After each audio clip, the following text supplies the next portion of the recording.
ನಮಸ್ತೆ ವೀಕ್ಷಕರೇ, ನಾವಿವಾಗ ಒಂದು ಡ್ರಮ್ಮಲ್ಲಿ ಇಲ್ಲಿ ಒಬ್ಬ ರೈತರು ಪಂಚಾಮೃತನ ಮಾಡಿದ್ದಾರೆ.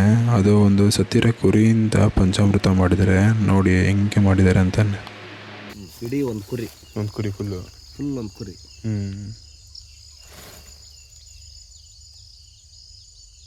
ಅವತ್ತಾಗಿದ್ದು ಇವತ್ತು ಓಪನ್ ಮಾಡಿರೋದು. ಹಿಂಗೆ ಒಂದೇ ಕಡೆ ಮಕ್ಕ ಹಿಂಗೆ ಮೆಲ್ಲಕ್ಕೆ ಜೋರ ತಿರುವಂಗಿಲ್ಲ, ಹಿಂಗೆ 9 ತಿರುವಕು ಜೀವಾಮೃತದ. ಇದೇನು ನೀನು ತಿರುವಾಗ ಬೇಕಿಲ್ಲ ನೋಡಿ, ವಾಸನೆನೂ ಅಷ್ಟು ಬರೋಲ್ಲ. ಇದು ನೋಡಿ ನೀರತಿಗೆ 2 ತಿಂಗಳಿಗೆ ಕರಗೈತಿ. ಇನ್ನು 2 ತಿಂಗಳು ಆಗಿಲ್ಲ. ನಮ್ದು ಮನೆ ಕುರಿನೇ ಸತ್ತದ್ದು. ಕತ್ತರ ಕರಗೈತಿ ನೋಡಿ, ಏನಿಲ್ಲ. ಎಲ್ಲಿಗೆಲ್ಲ ಮ್ಯಾಗದ್ವಲ್ಲ ಒಳಕ್ಕೆ ಹೋದ ನೋಡಿ, ಈಗ ಬಂತು ನೋಡಿ ವಾಸನೆ. ಕೆಳಗಿತ್ತಲ್ಲ, ಇದೆಲ್ಲ ಕೂದಲಿದು ಮ್ಯಾಗಿರೋದಲ್ಲ.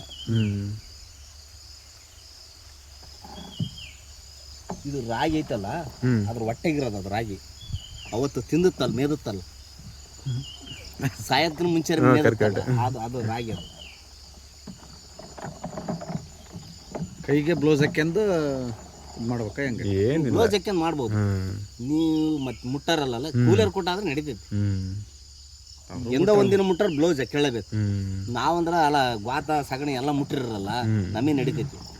ಎಂದ ಒಂದಿನ ಮುಟ್ಟಾರ ಐತಲ್ಲ ಅಣ್ಣ, 2 ತಿಂಗಳಿಗೆ ಕೊಡ್ತೈತಿ. 6 ತಿಂಗಳು ಲೆಕ್ಕ. ಯಾವುದು ಬರೀ ಪಪ್ಪಾಯಿ, ಬೆಲ್ಲ, 5 ಕೆಜಿ ಸಗಣಿ, ಒಂದು 5 ಕೆಜಿ ಗೋಮಂತ್ರ, ಒಂದು 5 ಕೆಜಿ ಪಪ್ಪಾಯಿ ಕಾಯಿ ಕೊಚ್ಚಿ ಹಾಕ್ಬಿಡ್ರಿ. ಅಷ್ಟೇ. ಹಿಂಗೆ ತಿರುವ ಬರ್ತಾ ಮುಚ್ಚಳಿಕೆ. ಆ ಡ್ರಮ್ ಇಟ್ಟು ಬಿಡ್ರಿ. ತಿರುವ ಮುಚ್ಚಳ ಅಂದ್ರೆ ಫುಲ್ಲು ಟ್ರಿಪ್ ಬರುತ್ತಾ, ರೌಂಡ್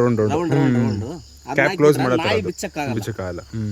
ಇದನ್ನ ನಾಯಿ ಹತ್ತಿದ್ರಕ್ಕೂ ಬೀಳ ಪೈಕೈತಿ ವಾಸನೆಗೆ. ಅಲ್ಲ, ಅದು ಬಿದ್ದರೆ ಇನ್ನೂ ಒಳ್ಳೇದಲ್ಲ, ಮ್ಯಾಕೆ ಎಲ್ಲಿ ಸಮಸ್ಯೆ ಆಗುತ್ತೆ.